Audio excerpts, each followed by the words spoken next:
আসসালামু আলাইকুম। স্বাগত জানাচ্ছি সবাইকে বাংলা দ্বিতীয় পত্রের আরেকটি। তো আজকে আমরা যে টপিকসটা পড়ব সেটা হচ্ছে সমাস। সমাস নিয়ে এর আগেও আমি একটি ভিডিও তো সেই ভিডিওটা যেহেতু প্রায় 3 ঘন্টার কাছাকাছি, তো প্রায় অনেকেরই আপনারা মনোযোগ হারিয়ে ফেলবেন এই 3 ঘন্টা ক্লাসটি করতে। অর্থাৎ এই 3 ঘন্টা ক্লাসে মনোযোগ ধরে রাখাটা যে অনেকের কাছে কষ্টসাধ্য হবে বিধায় আমি সমাজটাকে ভেঙে ভেঙে অর্থাৎ পার্ট বাই পার্ট ভিডিও আকারে সবটাই শেষ করে দেওয়ার চেষ্টা করব। তো আজকে আমি আলোচনা করব সমাস কাকে বলে, সমাস কত প্রকার ও কি কি, আর সমাস মূলত বিষয়টা কি, সমাসের বেসিকটা আমি আজকে আপনাদের ক্লিয়ার করে দেওয়ার চেষ্টা করব। আর পরবর্তীতে প্রত্যেকটা সমাসের প্রকারভেদ এবং সেই প্রকারভেদগুলো নিয়ে যতভাবে বিস্তারিত আলোচনা করা যায় আমি সেটার চেষ্টা করব। তো আশা করব ভিডিওগুলো আপনাদের উপকারে আসবে। তো প্রথমে শুরু করি সমাস। তো সমাস আসলে কি? সমাস সমাস শব্দটির অর্থ হচ্ছে সংক্ষেপ, মিলন এবং একাধিক শব্দ বা পদকে একপদীকরণ। তো সমাস শব্দটার অর্থ কি? সমাস শব্দটার অর্থ হচ্ছে সংক্ষেপ, মিলন এবং একাধিক শব্দ বা পদকে একপদীকরণ। পরস্পর অর্থসঙ্গতি বিশিষ্ট দুই বা বহু পদকে একটি পদ করার নামে হচ্ছে সমাস।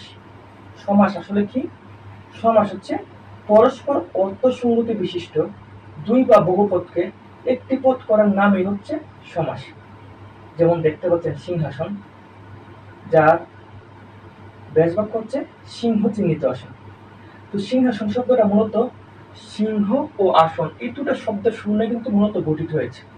অর্থাৎ সিংহ আসন এই দুটো শব্দকে একটি পদে রূপান্তর করার মাধ্যমে আমরা যে শব্দটা পাচ্ছি সেটা হচ্ছে সমাস। আর এটা কিন্তু একটা নতুন, এই যে দুটো সিংহ আর আসন এই দুটো শব্দের এক পদ করার মাধ্যমে যে আমরা নতুন শব্দটা পাচ্ছি তা কিন্তু আরেকটি নতুন অর্থ বহন করছে, তাই এটাকে আমরা সমাস বলবো। এরূপ উদাহরণ আরেকটা কি? যেমন এরকম উদাহরণ আরেকটা হতে পারে, যেমন মহানবী। মহানবী শব্দটা কিন্তু মহা, মহান আর নবী এই দুটো শব্দের মাধ্যমে গঠিত। অর্থাৎ মহান আর নবী এই দুটো পদ বা শব্দকে এক পদ করার মাধ্যমে মহানবী শব্দটা গঠিত হয়েছে।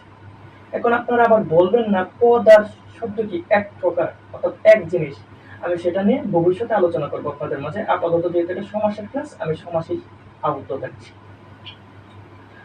তো সমাস শব্দটি মানে সমাস বিষয়টা বোঝার আগে আপনাদের সমাস সম্পর্কে কিন্তু আরো কিছু ধারণা রেখে নেওয়া ভালো। যেমন সমাস শব্দটা কিন্তু একটি পারিভাষিক শব্দ, আবার এই সমাস শব্দটি কিন্তু একটি সংস্কৃত ভাষার শব্দ। যেহেতু এটি সংস্কৃত ভাষার শব্দ, তাই সমাসের রীতি কিন্তু সংস্কৃত থেকে বাংলায় এসেছে। তো সমাস আসলে কি? সমাস একটি পারিভাষিক শব্দ। আর সমাস শব্দটি পারিভাষিক শব্দ হওয়ার পাশাপাশি সমাস শব্দটি কিন্তু একটি সংস্কৃত ভাষার শব্দ। যেহেতু এটি একটি সংস্কৃত ভাষার শব্দ, তাই সমাসের রীতি কিন্তু সংস্কৃত থেকে বাংলায় এসেছে। তো সমাস শব্দটিকে বিশ্লেষণ করলে আমরা কি পাই? সমাস শব্দটিকে আমরা বিশ্লেষণ করলে পাই সম যোগ অস যোগ ও, অর্থাৎ বৈ প্রত্যয়। তো দেখতে পাচ্ছেন এই অসের আগে কিন্তু একটি রুট চিহ্ন আছে।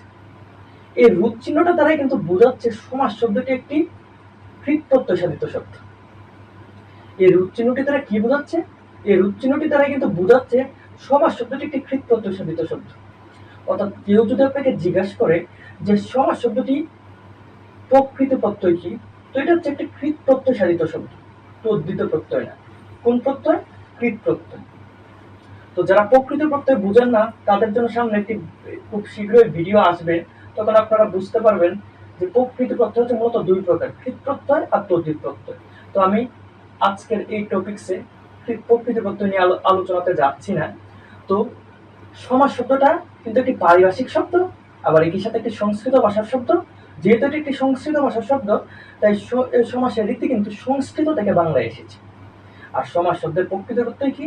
সমাস শব্দের প্রকৃত প্রত্যয় হচ্ছে সম যোগ অস যোগ অ। তো সমাস প্রধানত 6 প্রকার। কি কি? দ্বন্দ্ব সমাস, কর্মধারয় সমাস, তৎপুরুষ সমাস, বহুব্রীহি সমাস, দ্বিগু সমাস, অব্যয়ীভাব সমাস। সবাই আমার সাথে মুখে মুখে একবার রিপিট করেন। সমাস প্রধানত 6 প্রকার: দ্বন্দ্ব সমাস, কর্মধারয় সমাস, তৎপুরুষ সমাস, বহুব্রীহি সমাস, দ্বিগু সমাস, অব্যয়ীভাব সমাস। তো দ্বিগু সমাসটাকে অনেক ব্যাকরণবিদ কর্মধারয় সমাসের অন্তর্ভুক্ত করেছেন। কাকে অন্তর্ভুক্ত করেছেন? দ্বিগু সমাসকে। কার মাঝে অন্তর্ভুক্ত করেছেন? কর্মধারয় সমাসের মাঝে অন্তর্ভুক্ত করেছেন। অর্থাৎ এই দ্বিগু সমাসটাতে দেখতে পাচ্ছেন, এই দ্বিগু সমাসটাকে অনেক ব্যাকরণবিদ বলেছেন যে এই দ্বিগু সমাসটা আসলে দ্বিগু না, এটা একটা কর্মধারয় সমাসের অন্তর্ভুক্তই। অর্থাৎ যাই দ্বিগু সমাস তাই কর্মধারয় সমাস, এটা বলেছেন অনেক ব্যাকরণবিদ। আবার কেউ কেউ এই কর্মধারয় সমাসটাকে তৎপুরুষ সমাসের অন্তর্ভুক্ত করেছেন। এই যে কর্মধারয় সমাসটা আগে বলেছিলাম দ্বিগু সমাসটা কর্মধারয়ের অন্তর্ভুক্ত, আবার এই কর্মধারয় সমাসটাকেও অনেক ব্যাকরণবিদ বলেছেন যে এই কর্মধারয় সমাসটা তৎপুরুষের অন্তর্ভুক্ত। তো বিষয়টা কি দাঁড়ালো? তো আমরা বিষয়টা দাঁড়ালো হচ্ছে এই দ্বিগু সমাসটাকে অনেক ব্যাকরণবিদ বলছেন কর্মধারয় সমাস, আবার এই কর্মধারয় সমাসটাকে অনেক ব্যাকরণবিদ বলছেন তৎপুরুষ সমাস। তো এই দিক চিন্তা করলে সমাস কিন্তু মূলত 4টি। কি কি? দ্বন্দ্ব সমাস, তৎপুরুষ সমাস, বহুব্রীহি সমাস, অব্যয়ীভাব সমাস।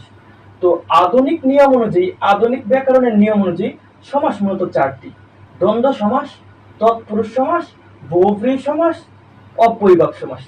তো আপনাদের মনে এখন একটা কোশ্চেন আসবে যে কর্মধারয় আর দ্বিগু সমাসটা কোথায়? আমি আগেই বলেছি দ্বিগু সমাসটাকে অনেক ব্যাকরণবিদ কর্মধারয়ের অন্তর্ভুক্ত করেছেন, আবার কর্মধারয় সমাসটাকেও অনেক ব্যাকরণবিদ তৎপুরুষের অন্তর্ভুক্ত করেছেন। তার মানে কি, তৎপুরুষ সমাসের মাঝেই কিন্তু কর্মধারয় আর দ্বিগুর অবস্থান, অর্থাৎ এই তৎপুরুষ সমাসটার মাঝেই কিন্তু কর্মধারয় আর দ্বিগু সমাসটা লুকিয়ে আছে। কিন্তু সাধারণভাবে আমরা এই ভিডিওগুলোতে 6টি সমাসের আলোচনা করব, এবং সেই সাথে কিছু অপ্রধান সমাস আছে, যেমন প্রাদি সমাস, নিত্য সমাস, অলুক সমাস। আমরা সেই অপ্রধান সমাসগুলো নিয়েও বিস্তারিত আলোচনা করব। তো সমাস শব্দটা সমাস কত প্রকার সেটাকে আমি আরো একবার স্লাইডের মাধ্যমে তুলে ধরার চেষ্টা করেছি।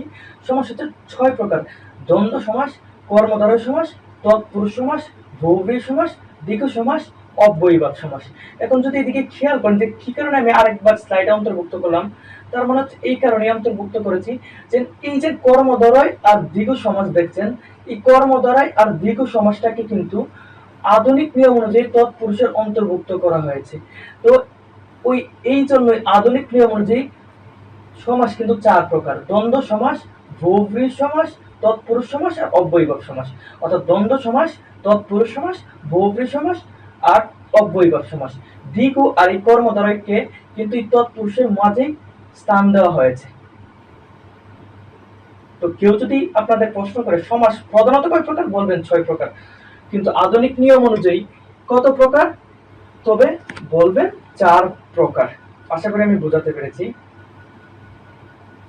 তো সমাস যদি আপনারা ক্লিয়ারলি বুঝতে চান, তো সমাস বোঝার আগে আপনাদের যে বিষয়টি খেয়াল রাখতে হবে, 5টি জিনিস নিয়ে কিন্তু সমাস গঠিত হয়। এটা হচ্ছে আমি মনে রাখার জন্য এভাবে তৈরি করেছি। প্রত্যেক স্যারের পড়া যে একই রকম হবে তা কিন্তু নয়, তাহলে কিন্তু আপনারা কিন্তু এক স্যার রেখে অন্য স্যারের কাছে আসতেন না। আমি যদি আমাকে স্যার দাবি করছি না, আমি শুধু আপনাদের মানে বোঝানোর ট্রাই করছি। আমি আপনাদের কোনো সময় এটা বলছি না যে আমি আপনাদের স্যার বা অন্য কিছু। আপনারা শুধু আপনাদের বিদ্যাদান করাটাই এদিকে মুখ্য, অন্য কিছু নয়। তো সমাজ গঠনের ক্ষেত্রে আমরা 5টি জিনিস নিয়ে মনে রাখবো, 5টি জিনিস নিয়ে সমাজ গঠিত হয়। তো এই 5টি জিনিস কি কি? 5টি জিনিস হচ্ছে: 1 নাম্বার সমস্ত পদ, সমাস পদ, সমাস সাধিত পদ। সমস্ত পদ, সমাস পদ, সমাস সাধিত পদ। 2 নাম্বার হচ্ছে সমসমান পদ। 2 নাম্বার কি? 2 নাম্বার হচ্ছে সমসমান পদ। 3 নাম্বার হচ্ছে পূর্বপদ, আর 4 নাম্বার হচ্ছে পরপদ বা উত্তরপদ। তো 3 নাম্বার কি? 3 নাম্বার হচ্ছে পূর্বপদ। 4 নাম্বার কি? 4 নাম্বার হচ্ছে পরপদ বা উত্তরপদ। আর 5 নাম্বার অর্থাৎ সর্বশেষ যে বিষয়টি খেয়াল রাখবেন সেটি হচ্ছে ব্যাস বাক্য, বিগ্রহ বাক্য, সমাস বাক্য। ব্যাস বাক্য, বিগ্রহ বাক্য, সমাস বাক্য। তো ব্যাস বাক্য, বিগ্রহ বাক্য, সমাস বাক্যটা কি? এই যে সমস্ত পদ থেকে ভাঙলে প্রথমেই আমরা যেটা বলেছিলাম, যে যেটার কথা উল্লেখ করেছিলাম তা কিন্তু ছিল সমস্ত পদ, সমাস পদ বা সমাস সাধিত পদ। অর্থাৎ সমস্ত পদ, সমাস পদ আর সমাস সাধিত পদ থেকে ভাঙলে আপনারা যা পাবেন তাই হচ্ছে ব্যাস বাক্য, বিগ্রহ বাক্য বা সমাস বাক্য। সমস্ত পদ থেকে ভাঙলে আপনারা যা পাবেন তাই হচ্ছে ব্যাস বাক্য, বিগ্রহ বাক্য বা সমাস বাক্য। তো আমরা একটি জিনিস, একটি শব্দ খেয়াল করি, যেমন মধুমাখা।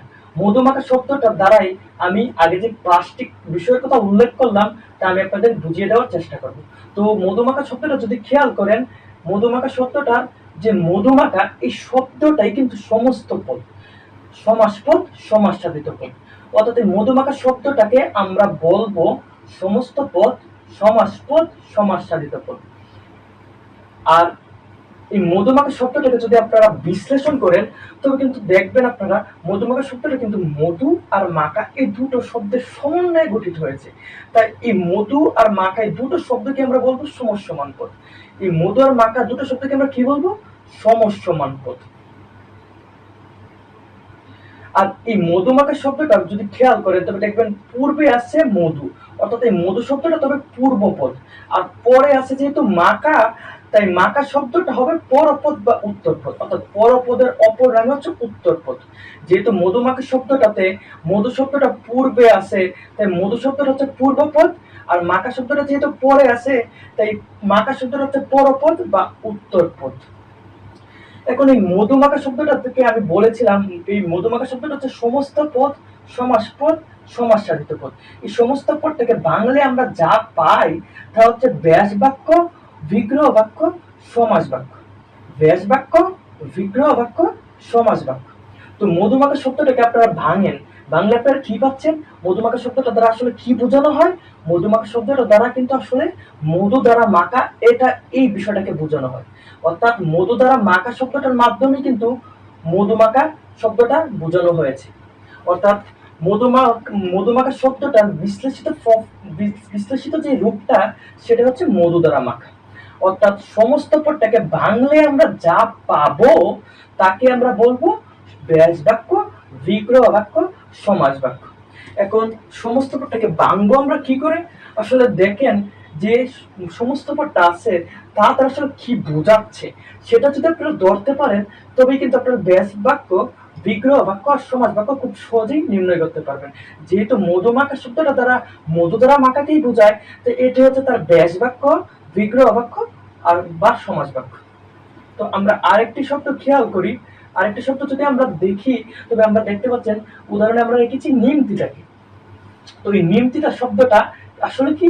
এই নিমতিতা শব্দটাই কিন্তু সমস্ত পদ, সমাস পদ বা সমাস সাধিত পদ। নিমতিতা শব্দটা আসলে কি? সমস্ত পদ, সমাস পদ বা সমাস সাধিত পদ। আর এই নিমতিতা শব্দটা কিন্তু নিম আর তিতা এই দুটো শব্দের সমন্বয়ে গঠিত হয়েছে, তাই এই দুটো শব্দকে আমরা বলবো সমসমান পদ। যেহেতু নিমতিতা শব্দটা নিম আর তিতা এই দুটো শব্দের সমন্বয়ে গঠিত হয়েছে, তাই এই দুটো শব্দকে আমরা বলবো সমসমান পদ। অর্থাৎ নিমকে আমরা বলতে পারি সমসমান পদ, তিতাকে আমরা বলতে পারি সমসমান পদ। আর নিমতিতা শব্দটা পূর্বে যেহেতু আছে নিম, তাই নিম শব্দটা হচ্ছে পূর্বপদ, আর পরে যেহেতু আছে তিতা তাই তিতা শব্দটা হচ্ছে পরপদ বা উত্তরপদ। এখন পূর্বপদ আর পরপদকে কিন্তু আমরা সমসমান পদের অন্তর্ভুক্ত করতে পারি, যেহেতু সমসমান পদ বলতে পূর্বপদকেও বোঝায়, পরপদকেও বোঝায়। এখন নিমতিতা এই শব্দটা যেহেতু সমস্ত পদ ছিল, এই সমস্ত পদটাকে ভাঙলে আমরা যা পাই যেহেতু তাই ছিল ব্যাস বাক্য, বিগ্রহ বাক্য বা সমাস বাক্য, তাই নিমতিতা শব্দটাকে বাংলায় আমরা পাচ্ছি হচ্ছে নিমের মতো তিতা। অর্থাৎ এই নিমের মতো তিতাটাকেই আমরা বলবো ব্যাস বাক্য, বিগ্রহ বাক্য বা সমাস বাক্য। নিমের মতো তিতাটাকে আমরা কি বলবো? ব্যাস বাক্য, বিগ্রহ বাক্য বা সমাস বাক্য। তো এটাই ছিল আসলে সমাস সম্পর্কে বিস্তারিত যে আলোচনা, অর্থাৎ সমাস কি, কত প্রকার, আর সমাস সম্পর্কে যতটুকু কনসেপ্ট ক্লিয়ার রাখা প্রথমেই জরুরি সেটা নিয়ে আমি আজকে আলোচনা করেছি। পরবর্তীতে সমাসের প্রকারভেদ নিয়ে আলোচনা করব। সমাসের যে প্রকারভেদগুলো আছে, দ্বন্দ্ব সমাস অর্থাৎ 6 প্রকার সমাস শিখা আমি আপনাদের আজকে বললাম, সেই 6 প্রকার সমাসগুলো নিয়ে আস্তে আস্তে আলোচনা করব। তো সেই পর্যন্ত অপেক্ষা করেন। আর যদি ভিডিওটি আপনাদের ভালো লাগে তবে অবশ্যই আপনারা আপনাদের ফ্রেন্ডের সাথে ভিডিওটি শেয়ার করে দিতে পারেন, এতে করে আপনাদের ফ্রেন্ডরা বিষয়গুলো সম্পর্কে ভালো ধারণা পাবে। তো হাফেজ, আসসালামু আলাইকুম।